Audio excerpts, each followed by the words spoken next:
Hello everyone, তো আজকে আমি ভাবছি তোমাদের সাথে একটা খুব সুন্দর জিনিস শেয়ার করব। আমি যেহেতু ঘর সাজাতে ভালোবাসি, সেই কারণে প্রতিনিয়ত টুকটাক কিছু কিনতে থাকি। আর আমি কিন্তু বেশিরভাগ জিনিসই মিশো থেকেই কিনি।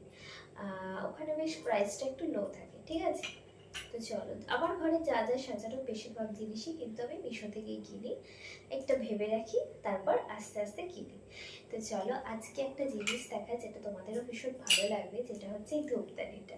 মানে আমার এত ভালো লেগেছে, তাই ভাবলাম চলো তোমাদের সাথে শেয়ার করি, তোমাদেরও ভীষণ হেল্পফুল হবে। এই হচ্ছে ধূপদানিটা, কালারটা কি সুন্দর।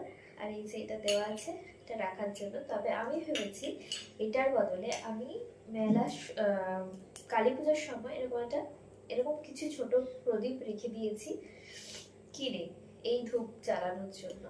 তো এটা দিয়েও আমি সুন্দরভাবে জ্বালাতে পারি। আর জ্বালালে তো নিশ্চয়ই তোমাদের সাথে শেয়ার করব, ভীষণ সুন্দর। আর তোমাদের যদি ভালো লাগে তোমরাও কিন্তু নিতে পারো। দেখো, জিনিসটা কিন্তু ভীষণ সুন্দর দেখতে, মানে আমার এত ভালো লেগেছে, তাই ভাবলাম চলো তোমাদের সাথে শেয়ার করি, আশা করি তোমাদেরও হেল্পফুল হবে।